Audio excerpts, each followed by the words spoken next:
Hello, and welcome to another edition of Straight Talk with Don Chioffi. I am Don Chioffi, and I have two guests here today, and the subject of today's program is going to be the proposition on the ballot in Rutland Town for a public safety building, fire and police. Couple of just some informative notes for you viewers that we are strictly adhering to the protocol of PEG TV in terms of the COVID. All three of us, my two guests and I, have been fully vaccinated, 3 shots, and we have also been COVID tested. And we maintain as much social distance as we can. Just wanted to let you know that. With me today are our police chief, Ed Dumas. Hello. Welcome, Ed, to the program. Yep. And our fire chief, Chris Clark. Welcome, Chris. Thank you. Ed Dumas has a long history of police work in this area, 29 years with the Rutland City Police Department and any number of positions down there, and 7 with them with CFAC, that's the Child First Advocacy Council, and Ed's work with children in that particular situation is probably one of the most heart-wrenching things that a police officer can ever do. It takes a special person to do that. And I know Ed wouldn't be bragging about this because he's a very humble person, but it does take a real special individual to deal with those kind of traumatic problems, and thank you, Ed, for that. Thank you. Chris has been with the Rutland Town Fire Department for 24 years. He's an employee of the City of Rutland school system, master plumber, and on the valuable addition to the maintenance staff in the Rutland City system, and certainly a valuable asset to the town of Rutland as a fire chief, and recommended by his men and approved by the Board of Selectmen. That's the one position in the fire department that the Board of Selectmen has total approval authority over, and we have had and still continue to have great confidence in Chris. So welcome, Chris. Before we get into the meat, and there is a lot of meat here, and I just the other disclaimer that I want to make is that as moderator of the program, I'm usually just the moderator guy, but I'm here today as a select board member as well, so I wanted you to know that, and working with the committee to be able to get information out to the public, and I've always had the view in public office that the best decisions from the people come when the people are the best informed, and that's one of the reasons we're doing this program. I'm not going to shy away from asking the tough questions, any tough questions, and both Ed and Chris will deal with those reasons that make it not only a real good bargain, but a necessity and a valuable addition to the town of Rutland. But to give you a little background, the 2 fire stations in the town of Rutland were built back in 1966. That was the build date. Both stations with the fire engines and equipment on them were featured in the 1968 town report.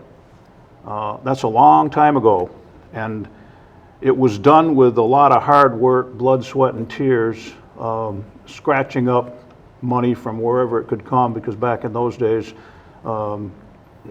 it was pretty tough to come up with the kind of funds that it took to build those stations, but they did.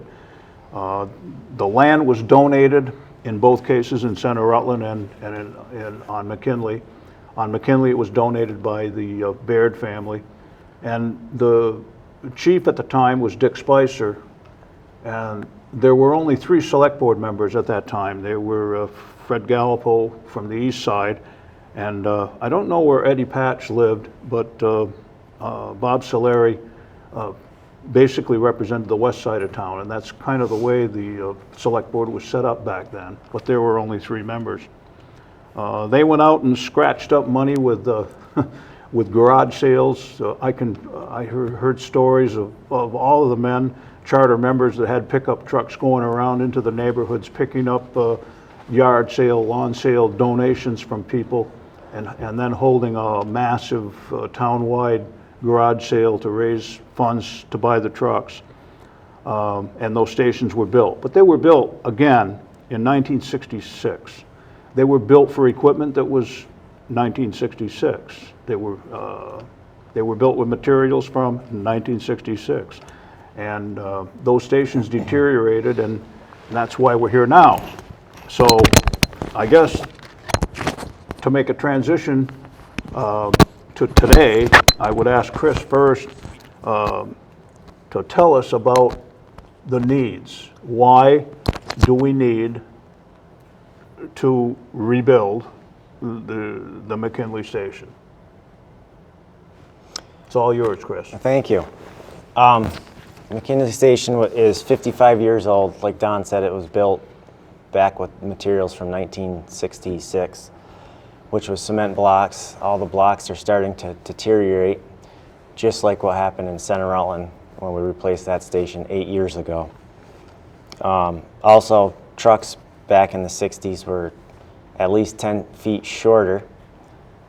So right now our current engine 1 is 35 feet long, and our engine 3 that's being built right now is also 35 feet long.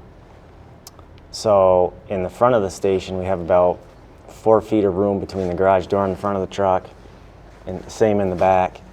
So there's not a lot of room for our members to get their gear on to respond to a call. And the ceilings they're 10 feet tall at the moment, which isn't even tall enough to get on top of the truck to reload the hose. So a lot of times we have to do it outside.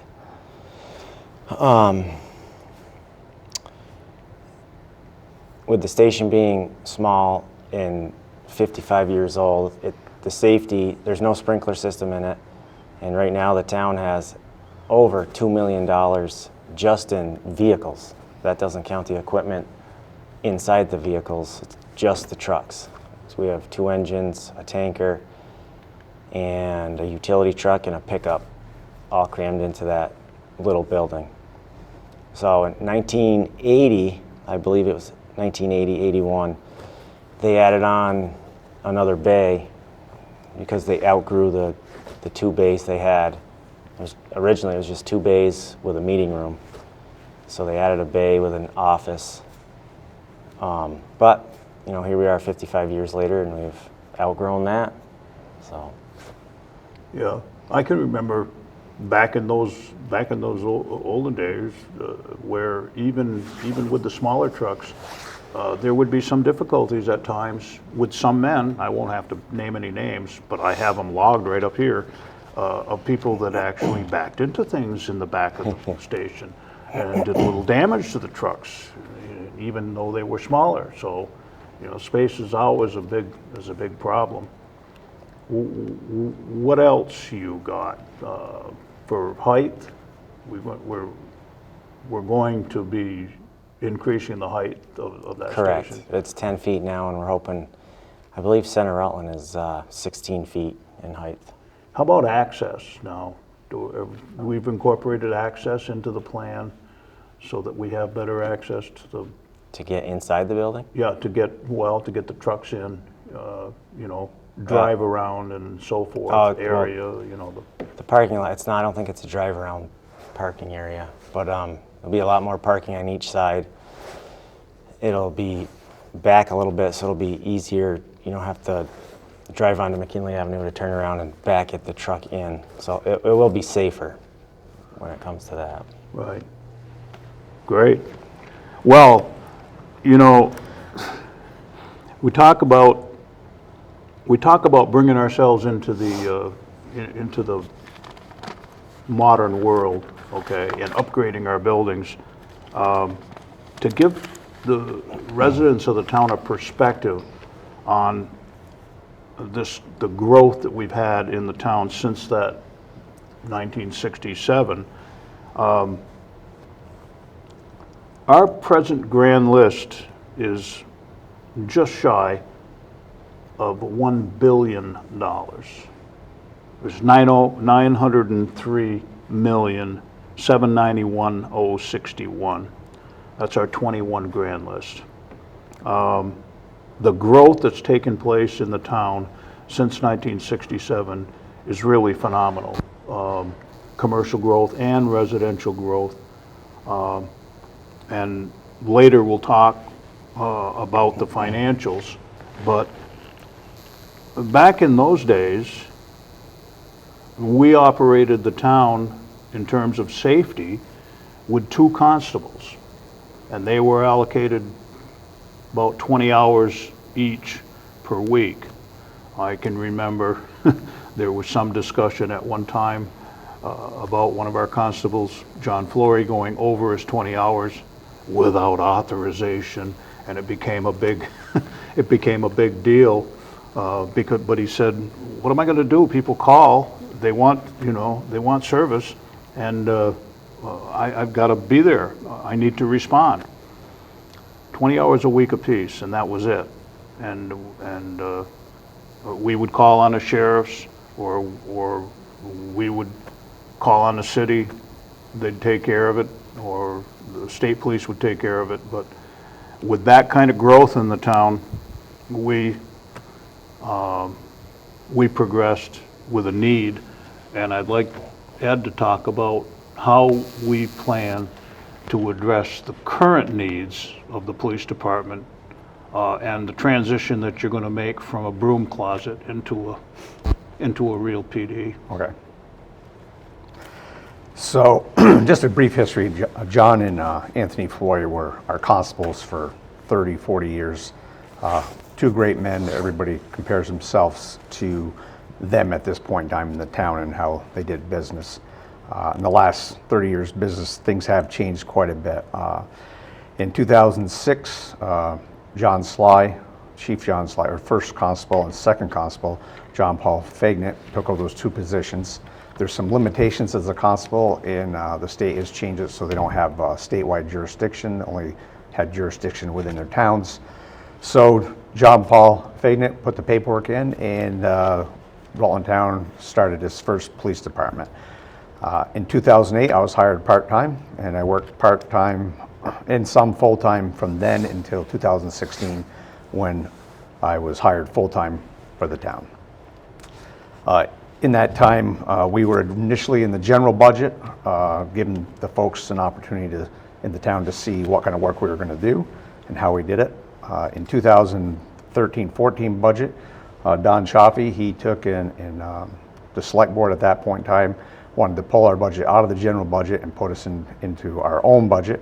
And at that point in time, the townspeople, I think it was close to 80% of the town voted to have us in the budget, have our own standalone budget. So that was a big help.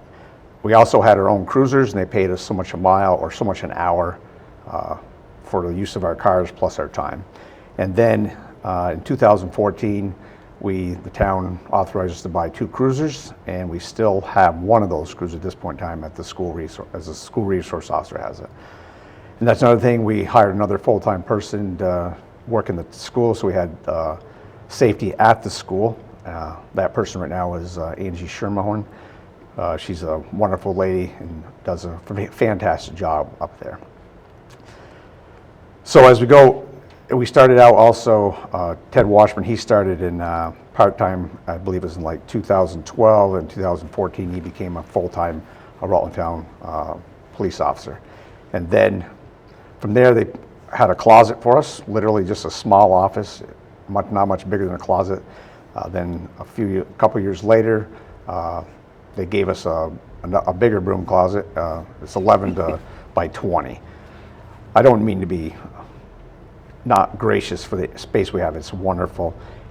And we were able to put 3 desks in there. We have a small storage room with a safe for evidence, and we have like 5 cabinets, and it's quite full. And then 2018, Ted and myself were spending so much time doing administrative stuff.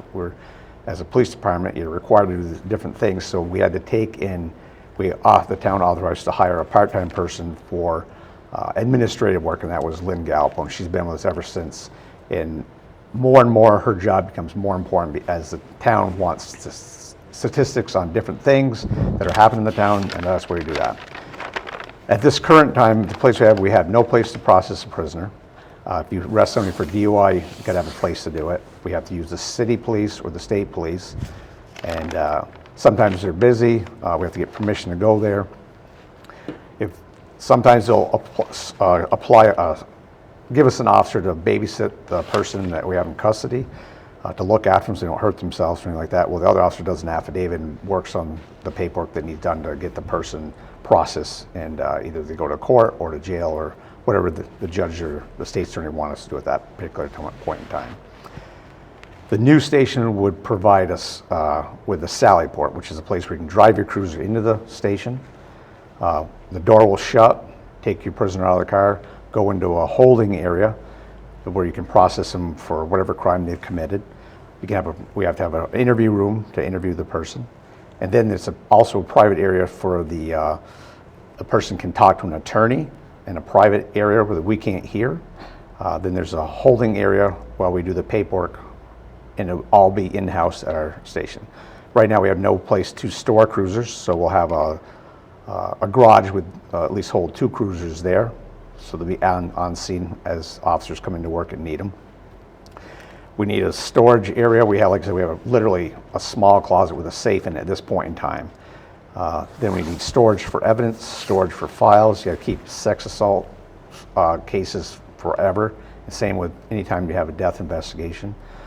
We need an armory. Need a computer room with a server. Officer patrol workstations, interview rooms that are more friendly for folks that are victims of crimes. And that's just a little bit of what we need to operate in a better way for the citizens of Rutland Town. I'm a victim-oriented chief, and all the people that work for me know that, and we are here to serve the community, and if there's a victim of crime, we like to make sure we do the best possible job we can for those people.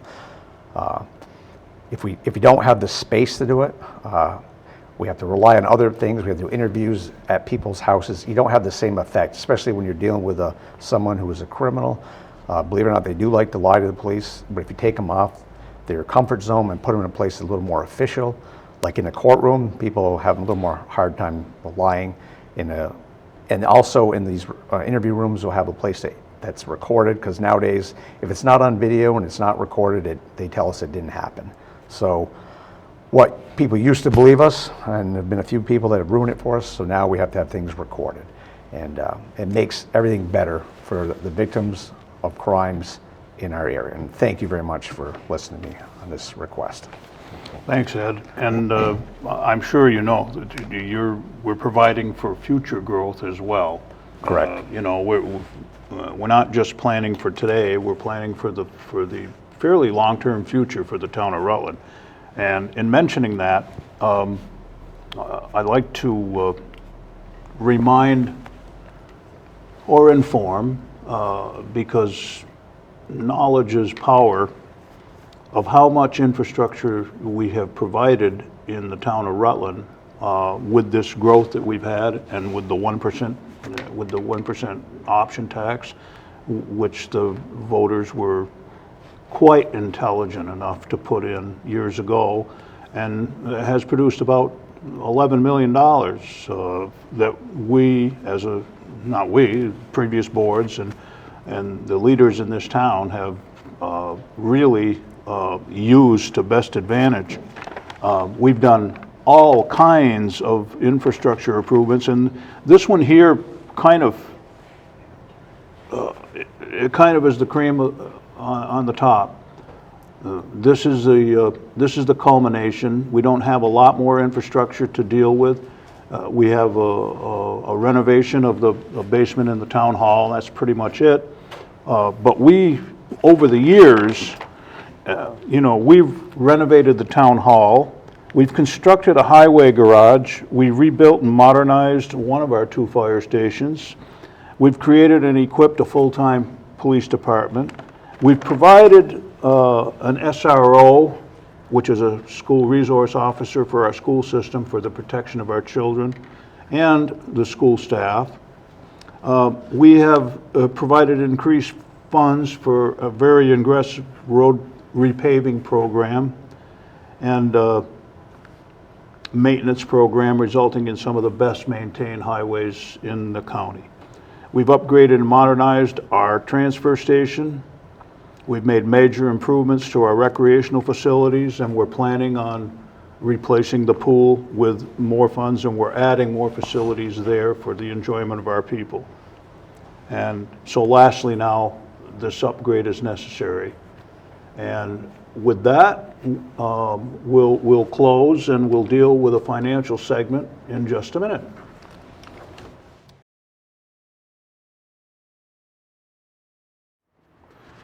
We're back, and we're going to finish up the program with, well, probably one of the most important features for the taxpayers of Rutland Town, and that's the financials of this project. And with me to do that is my fellow colleague and select board member, John Paul Faignant, who has been designated by the board as a lead position in this particular project.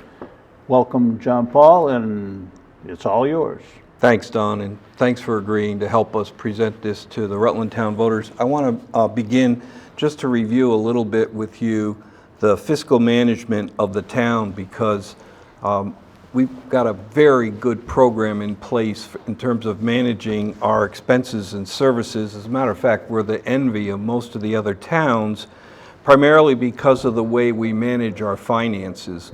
And it has one goal in mind: needs only, and then as cheaply as possible, quite frankly. One of the examples of this is Rutland Town is one of the only towns that has in the bank opening cash needed to run its business. The fiscal year begins July 1st, but our tax receipts don't come in till sometime later. Most towns have to go out and incur interest expense for that money. Rutland Town has been able to manage its finances such that we have $1.5 million to open up. We have looked at the history of that use over the last several years, and we see that we really only need about $1 million. So we're asking you in one of our ballot items to authorize us to take that $500,000, put it in a special fund, which will pay the bond payments that are due on Center Rutland Station. And by being creative like this, we have managed to avoid the impact on our tax rolls for the Center Rutland Station, and we hope to have that same type of approach with McKinley. Now, one of the reasons that we've been able to manage your finances, quite frankly, and keep the cost of infrastructure down is because we have the foresight to be able to look ahead and see what we need. We know that when we replaced Center Rutland, that McKinley was right behind it. As Chris pointed out, the blocks are deteriorating, the space is small, and it's no longer safe to conduct business there. If you looked at the plans, and we have those available at the town office, you can see that the police department portion of the building, it's small, but it's functional, and it also, we're building this as a 70 to 75 year building. So the police department has space for up to 6 officers, and we have to anticipate that need because we know that the state police are withdrawing more and more. The other gentleman talked about the need, but I want to point out to you the 3 very important things why we need to maintain our accreditation for both our fire department and our police department. The first is it keeps safe those who keep us safe. The second is it keeps our homeowner insurance rates low. Because we have the 2 facilities, our response time is excellent in all parts of town. Insurance companies look at that and they rate different towns according to the availability of emergency services, and Rutland Town has been able to keep that rate low for our taxpayers. And just as important, these facilities maintain the property value of our homes. Now, there's been some talk about location, and I just want to touch on that for a minute. Some thought that we should be locating this other than at McKinley Avenue. However, if we went to a different location, what we're looking at is land acquisition costs, and those are with the soft costs, the permit costs, and the lawyer's fees are estimated to be $2 to $2.5 million. It'll be 5 to 7 years before we can get through the process. Construction costs are anticipated to rise in that 5-year period anywhere from 18 to 25%. So that you can see, if we take the time to go to a new location, in addition to the extra money, which we don't feel is necessary, we're going to have an increased construction cost of $1 million. So in addition, we'd lose the ARPA funds. And that's very important because the board has voted unanimously to use the ARPA funds for this facility. That way, use of the ARPA funds benefits residents of all ages equally. The exciting thing about this is, when we saw this need coming and we set up a depreciation fund, we've been able to accumulate $850,000 in that. Together with the ARPA money, we're going to have 50% down on this building, which means we only have to bond for 50%.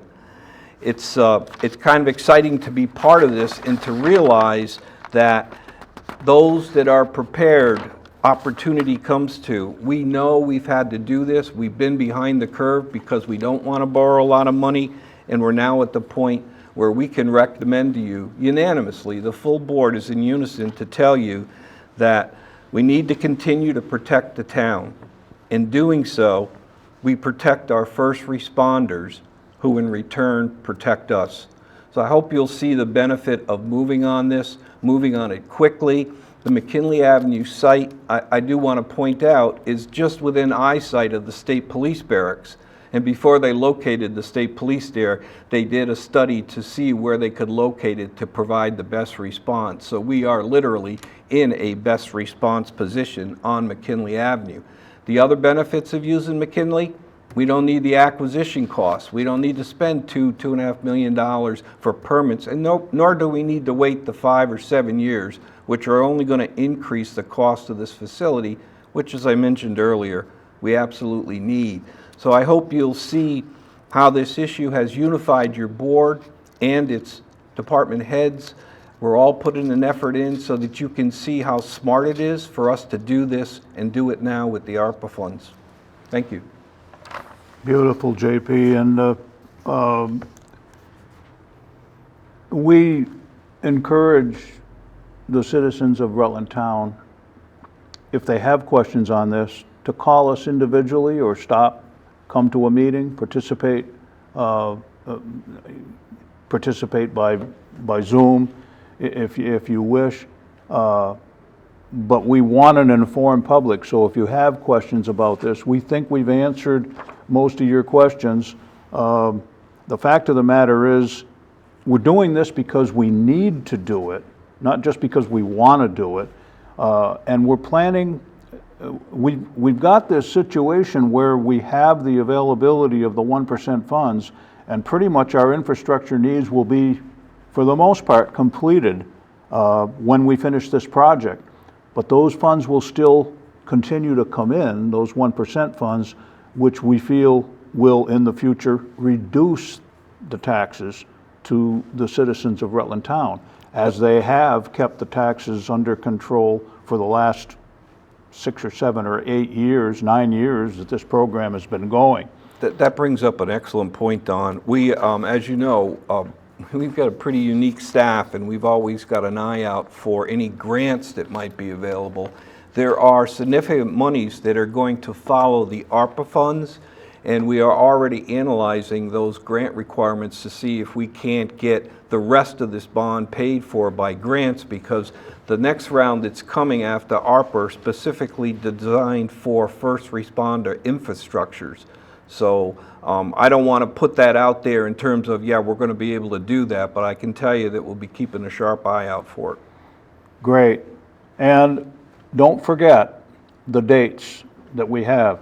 March 1st, Town Meeting Day.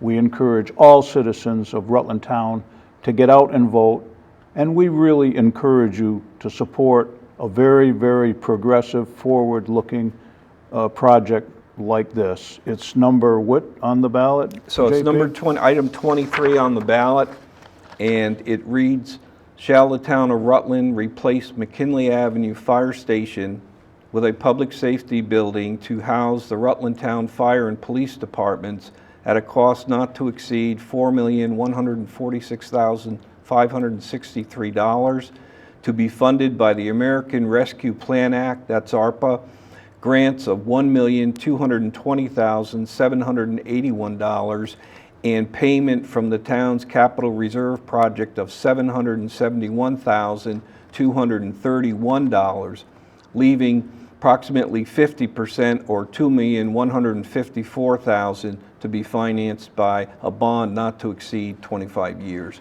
So it's a pretty simple, straightforward approach to financing this project and to keep your taxes low for it. Thank you very much, and we look forward to seeing you at town meeting day. Thanks, Don.